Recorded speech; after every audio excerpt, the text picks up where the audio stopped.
Hayırlı erте, ilning töp телеканалында Татарстан яңалыклары Туры эфир студиясында Чулпан Әмири безнең бүгенге чыгарылышты. Кече авылларда яшәүчеләргә көнкүреш товарлары автолавкаларда китерелә. Алексеевский районыннан безнең репортаж. Заманча җиһазландырылган корылма Мамадыш районында яңа универсаль спорт залы төзелә.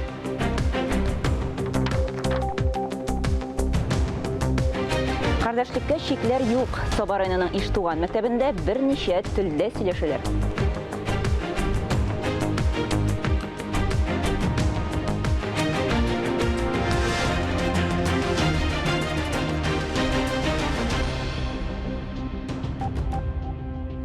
Чыгарылышыбызны рәсми хәбәрләрдән башлыйбыз.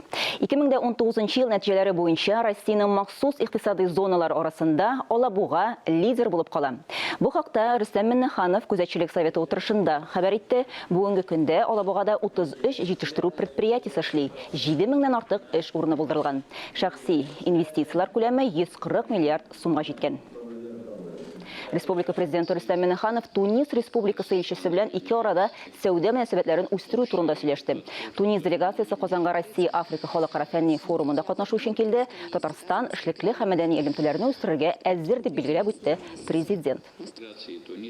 Шулай ук Татарстан президенты Бөек Екатерина Россия империясының алтын гасырда исемләнгән күргәзмәне дә карады. Экспозициядә Екатерина шәхесенә һәм аның идарә иткән чорына багышланган берничә тематик бүлек бар. Аерым бүлек Казанга багышланган. Республикада бер тәүлектә битлек режимын бозган 1000-гә якын кеше теркәлгән. Казанның җәмәгать транспортында чираттагы рейд узды, 500-дән артык автобус, трамвай һәм троллейбус тикшерелде. Белгечләр битлекләрне дөрес кимәүчеләргә кисәтү ясадылар, 3 кешене саклану чарасы булмау сәбәпле транспорттан төшереп калдырдылар. Рейдлар дәвам итә. Республика районнарына 20 яңа автолавка бирелде.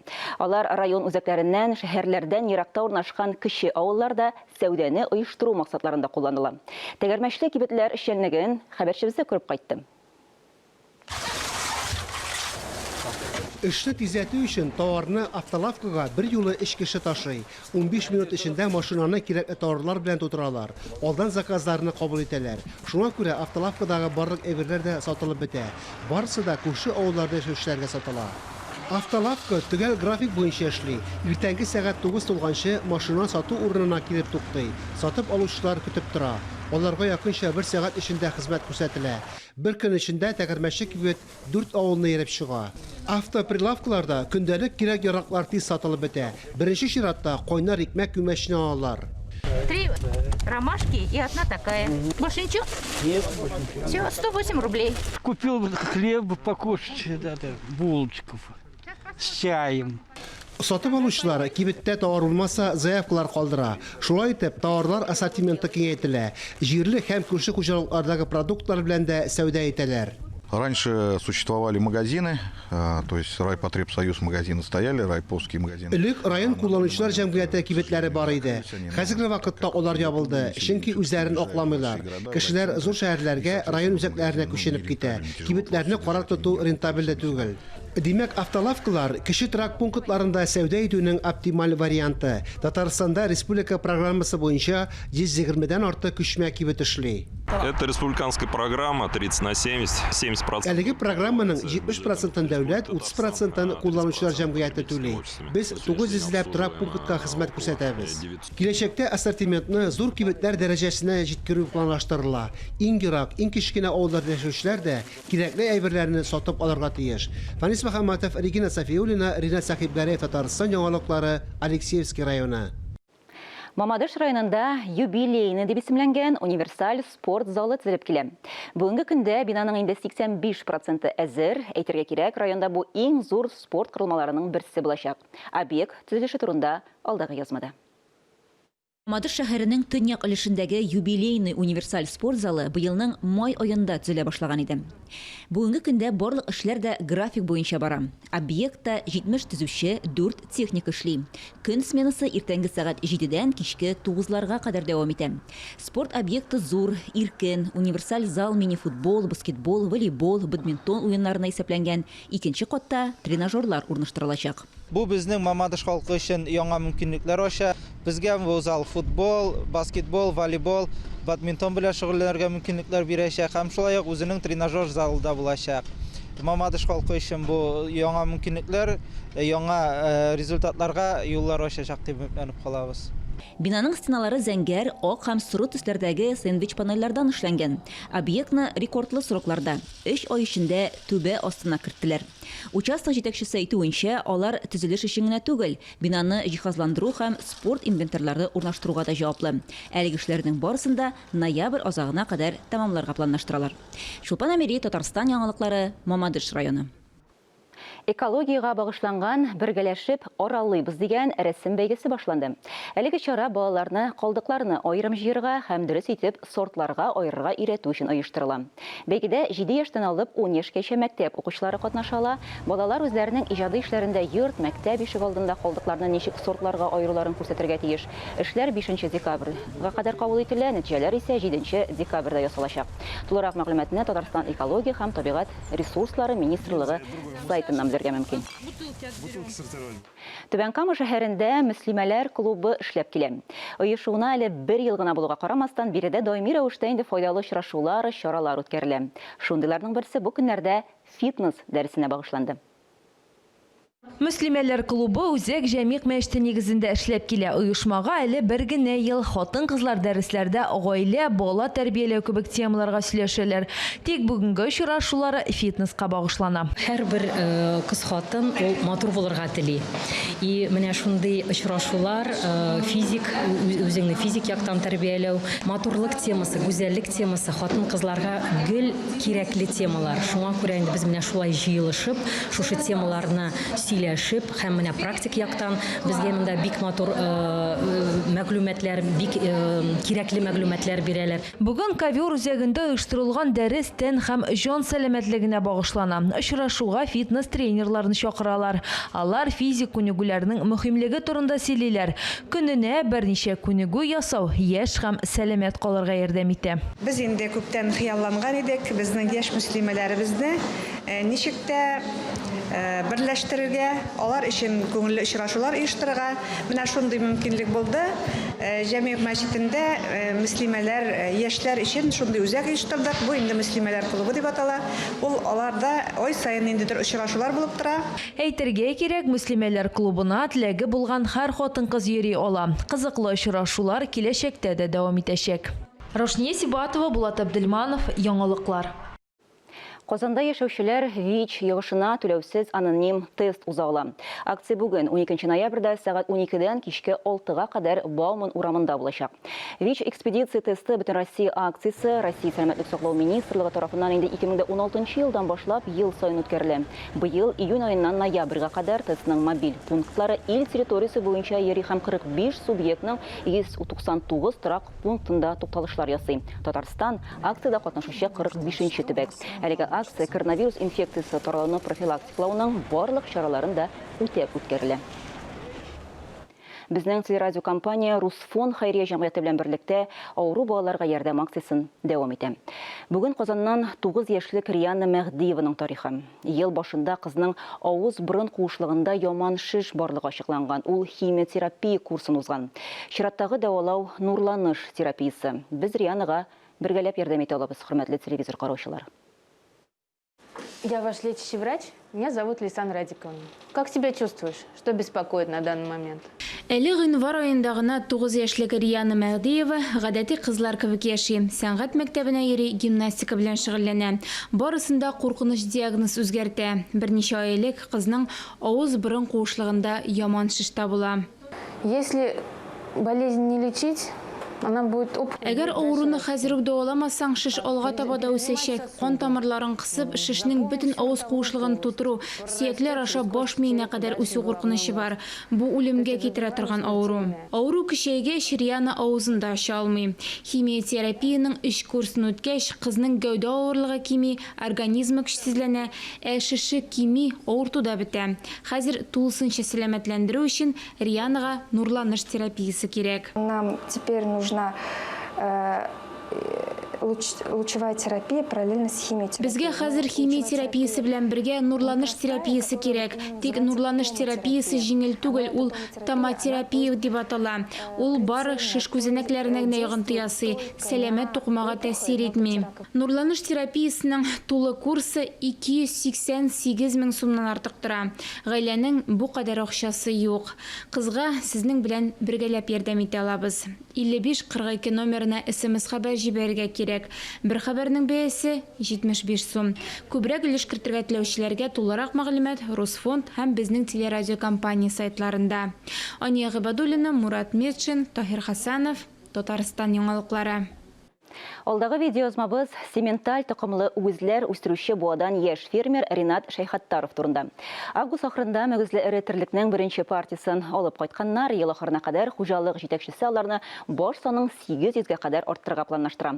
Бу максатка өстәмә биналар да төзелеп килә. Токымлы үгезләр үстерү үзенчәлекләре турында хәбәрчебез дә белеште. Менә алар тыныч холыклы тиз үсә торган үгезләр, үтәли җилне яратмыйлар, бәйсез асрауда торалар. Ашарга да билгеле бер вакытта һәм бер рәткә тезелеп кенә киләләр. Ферма мөдире Наталья Никитина аларның рационында нәрсә булырга тиешлеген яхшы белә. В рацион входит сено. Аларның рационына печән, сенаж, премикс, арпа һәм бодай керә. Аларны бергә кушып үгезләргә бирәбез.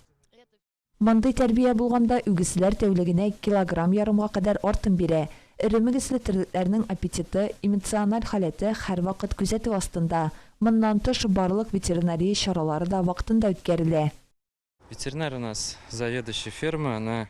Бездә ветеринар ферма мөдире, шулай ук Башкортстаннан килеп ярдәм күрсәтүче аудитор компания бар. Алар график буенча кирәкле процедураларны үткәрәләр, вакциналар ясыйлар. Казаннан да җирле ветеринарлар да киләләр. Әлеге эш бинаның берсе генә куллануда, калганнары әсирлек стадиясендә. Аларның гомуми сыйдырышлыгы 1000 башка кадәр тәшкил итәчәк. Фермер бу потенциалны ел ахырына кадәр кулланырга планлаштыра. На сегодняшний день мы планируем. Бүгенге көнгә без тагын 700 баш мөгезле терлек алырга планлаштырабыз. Гомумән 1000 башка кадәр җиткерәсебез килә. Аларның саны 800-дән дә аз булмаячак. Фермер үгезләрнең беренче партиясын Башкортстаннан алып кайткан. Яңаларын алу буенча эзләү алып бара. Мөгезле эре терлекнең ит токымлысына басым ясалачак. Алсу Сәмигуллина, Сирин Хасанов, Татарстан яңалыклары. 17 декабрьдән 26-сына кадәр Муса Җәлил исемендәге Татар Академия дәүләт опера һәм балет театрында Рудольф Нуриев исемендәге 33-нче халыкара классик балет фестивале узачак. Балет форумы Казанда май аенда узарга тиеш иде, әмма пандемия белән бәйле рәвештә декабрь аена күчерелде. Фестиваль программасы 8 спектакльдән торачак. Фестивальгә билетлар инде сатуда. Әле яңа гына кайгылы хәбәр килеп иреште. Советлар Союзы герое Борис Кузнецов вафат булды. Декабрь аенда аңа 95 яшь тулган булыр иде. Татарстан президенты Рөстәм Миңнеханов мәрхүмнең туганнары, якыннарының тирән кайгысын уртаклашты. Безнең Татарстан дәүләт радиокомпаниясе да туганнарның кайгысын уртаклаша. Эфирда Татарстан яңалыклары, без туры эфирда эшлибез, чираттагы хәбәрләргә күчәбез. Кешенең никадәр күп телне, төрле халыклар традицияларын, гореф-гадәтләрен яхшы белүе зур байлык. Сабар айнының Иштуган урта мәктәбендә дә укучыларның күбесе татар, рус, удмурт телләрендә иркен аралаша. Олы тормышка әзерлек, гореф-гадәтләрне өйрәнү дә мәктәптән башлана. Бердәмлек, дуслык җипләре турында киләсе репортажда. Иштуган бистәсе райондагы күп милләтле торак пунктларның берсе. Төрле милләт вәкилләре дус булып, тел, лөгать, гадәт вә әхлак алмашып гомер итәләр. Татарча, русча, удмуртча сөйләшү, аралашу аларга бернинди авырлык тудырмый. Иштуган мәдәният йортының сәнгать җитәкчесе Светлана Иванова 2000 елларда оешкан Тюрагай фольклор ансамблен җитәкли. Мәктәп белән дә тыгыз элемтәдә яши. Шушы көннәрдә ул удмурт мәдәниятенә багышланган чарада катнашты. Шушы баш киемнәре ул бит инде элегелектән барган, безнең әбиләр, әниләр, аларның әниләре киенгән. Элек безнең туйлар бик күңелле үткән. Ул туйларны киенеп, бөтен менә үзенең киеме баранын. И шунысы кызык, менә шушындый баш киеме белән, менә шушы тәңкәләр белән эшләнгән ул. Шушы баш киемен кигәннәр только кызлар гына. кияүгә чыккан кызлар аны уже кимәгәннәр. Утмурт бию буенча да кызлар өчен практик өлеш булды. Бию хәрәкәтләре өйрәнелде. Дуслар белән бик тату, дус итеп яшибез, биебез, җырлыйбыз. Минем дусларым арасында удмуртлар, татарлар, руслар да бар. 2017 елның көзендә Саба районында удмуртларның милли мәдәни автономиясы оештырылды. Аның җитәкчесе итеп Иштуган урта мәктәбе директоры Анатолий Макаров билгеләнде. Бүген көндә менә балаларның ата-аналары да прекрасно татарчада сөйләшәләр, удмуртчада, русчада шул телләрне беләләр, балаларга өйрәтәләр. Балалар инде үзенә күрә мәктәптә яңадан өстәмә практикада булалар өчен менә шулай итеп телне аны әйткәннәр бит инде, аны безнең президентыбыз әйтә бугай инде, күп тел белү ул бик әйбәт дип. Иштуган урта мәктәбендә укытучылар, әти-әниләр үрнәгендә милләтләр арасындагы дуслык кебек мәңгелек кыйммәтләр яши һәм киләчәк буыннарга да тапшырыла. Салымыңны түлә дә тыныч йокла. Салым инспекциясы белгечләре әлеге әйтемне еш кулланалар.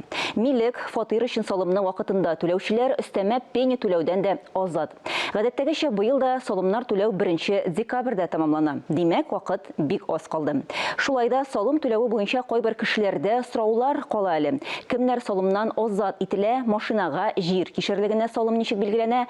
Татарстан радиосының чираттагы иртәнге туры эфир программасында 5 санлы район ара салым инспекциясы җитәкчесе Мөнир Шайдуллин шушы һәм башка сорауларга җавап бирде. Салым түләүдәге яңалыкларга тукталды һәм безнең кайбер сорауларга да ачыклык кертте. Бүгенге актуаль әңгәмә кунагы Мөнир Шайдуллин. Хәерле иртә, Мөнир Амирович. Пандемия салым органнары эшенә нинди үзгәрешләр кертте? Пандемия чорында салым органнары үзләренең эшләүләрен дәвам итәләр. Biz һәр вакытта да эшләп килдек.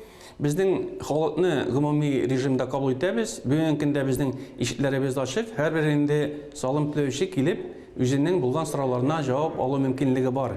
Салым квитанцияләрен әлегә кадәр алмаучыларга нишләргә һәм кайда мөрәҗәгать итәргә була? Квитанция алмаучы кешеләргә салым инспекциясына мөрәҗәгать итәргә кирәк. Безнең салым түләү квитанцияләре һәрбер салым түләүчегә бүгенге көндә җиткерелде.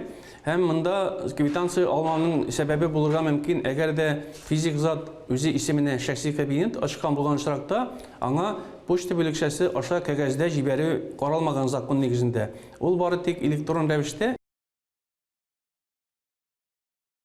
түләү милкәткә булган салымнарны түләү хәбәрләрен электрон рәвештә ала. Шуңа күрә үзенең шәхси кабинетына кирип карарга кирәк әлеге салымнарны һәм шуннан түләү мөмкинлеге дә каралган. Әгәр дә инде шәхси кабинет ачканнан соң бүгенге көндә уларның паролен онытып керә алмый икән, борчылырга кирәк түгел. Монда яңадан бер тапкыр салым инспекциясенә кирип чыгарга һәм инде яңа пароль алып, әлеге шәхси кабинетка керү мөмкинлеге каралган. Шулай ук салым исәпләгән вакытта, әгәр дә исәпләнгән салым 100 сумнан азрак булган очракта түләү хәбәрләре килмәячәк бу очракта. Ләкин инде тегәл хәбәрне бары салым инспекциясеннән белергә була. Әгәр дә физик зат исеменә теркәлгән милек бар икән, 2019 елда әлеге милек-милкәтләр булган, аңа салым түләргә тиеш. Шуңа күрә менә түләү вакыты җиткәнче, ягъни 1 декабрь хәтле булган барлык сорауларына җавап алу өчен салым инспекциясенә мөрәҗәгать итәргә кирәк. Шәхси кабинетлары булмаган кешеләр салымны интернет аша түли аламы? Шәхси кабинеты булмаган физик затлар алган менә шушы салым түләү хәбәрләрен интернет аша да түләү мөмкинлеге бар. Моның өчен бу онлайн банк карталары булырга тиеш дип әйтәбез интернет аша. Менә онлайн банк булган очракта безнең салым түләү өчен җибәрелгән хәбәрләрдә анда штрих рәвешендә QR код язылган. Шушы код нигезендә аны сканировать итеп алып, әлеге салымны түләү мөмкинлеге бар. Өйдән чыкмыйча гына интернет аша, әлеге безнең онлайн банклар аша һәрбер салым түләүче үзенең бурычын үти ала. Чит төбәкләр әйтик, Башкортстаннан, Мәскәүдән салым квитанциялары килә калса, нишләргә? Мошенниклар тузагына эләгү куркынычы юкмы? Юк, бу очракта монда борчылырга урын юк. Чынлап та безнең Россия күләмендә берничә төбәктә махсус үзәкләр оештырылды. Һәм инде әлеге үзәкләр аша һәрбер салым түләүчегә менә кәгазьдә киләсе хәбәрләр шушы шәһәрләрдән килергә мөмкин. Монда инде борчылырга урын юк. Әлеге хәбәрне алганнан соң без конвертны ачып, андагы квитанцияларны алганнан соң, андагы хәбәрне укыганнан соң күрәбез, бу безнең милек икәнен, тәминде безнең милеккә исәпләнгән салымның күләмен, суммасын бары тик раслап әлеге түлисе була. Һәм моны истәп шуны әйтәсе килә, әгәр дә алынган хәбәр нигезендә бер төрле шик туа икән салым түләүченең, бу очракта салым инспекциясына мөрәҗәгать итәргә кирәк һәм инанырга, бу чынлап та салым инспекциясына килгәнме, бу исәпләнгән сумма тәнгә киләме, салым инспекциясының информация базасы белән һәм инде әлеге сорауларга җавап алганнан соң, ышанганнан соң инде салымны түлисе була. Тагын шуны әйтәбез, салым органнары беркайчан да салым түләүчегә телефон аша салымны түләттерми, телефоннан теләсә нинди кодларны яисә пин кодлар дип әйтәбез, яисә аның интернетта булган парольларын сорамый. Әгәр инде андый шалтыратулар булган чоракта, шулай ук бу сорауга ачыклык кертү өчен салым инспекциясына мөрәҗәгать итәргә кирәк. Ашыгып телефон аша үзегезнең кодларыгызны, карта номерларын, башка төрле хәбәрләрне бирергә кирәк түгел. Салымнар буенча сораулар туса, бердәм телефон линиясы эшлиме һәм аңа ничек шалтыратып була? Салым өлкәсенә калышлы сораулар туган чоракта, федераль салым хезмәтенең бик уңайлы контакт үзәге бар. Анда шалтыратып, теләсә кайсы регионга калышлы сорауга җавап алырга була. Аның телефон номеры түләүсез һәм бик җайлы. Номеры 8800 222 222 2. Шушы номерга шалтыратып, тулайым салым өлкәсенә калышлы сорауга оператив рәвештә җавап алырга була. Әгәр дә инде сораугыз аерым инспекция калышлы булса, әлеге контакт үзәк сез әйткән инспекция белән шул ук вакытта тоташтырачак, һәм инде сез үзегез кызыксынган сорауга әлеге инспекциядән шулай ук истәмә рәвештә җавап ала аласыз. Милек салымнарын түләүдән кемнәр азат ителә? Бу инде беренче чиратта безнең пенсионерлар, беренче икенче группа инвалидлар, хәрби хезмәттә булучылар, социалистик хезмәт геройлары, Россия геройлары, менә шушы категория гражданнар, алар милек салымнан азат ителәләр. Монда салым хәбәре алганда безнең инде ул ташламалар безнең әлеге хәбәрдә язылган була. Әгәр дә ташлама бирелмәгән очракта, безгә менә милек урнашкан райондагы салым инспекциясына мөрәҗәгать итәргә кирәк була һәм әлеге ташламаны ала турында үзегезнең сорауларга тулы җавап алырга кирәк. Мөнир Әмирович, әңгәмәгез өчен бик зур рәхмәт. Хөрмәтле телевизор караучылар, әлеге сәгатькә шундый яңалыклар иде. Мин Чулпан Әмири бүгенгә сезнең белән саубуллашам. Сау-сәламәт булыгыз. Үзегезне һәм якыннарыгызны саклагыз. Иртәгә иртәнге 9 тулып 20 минутта очрашырбыз.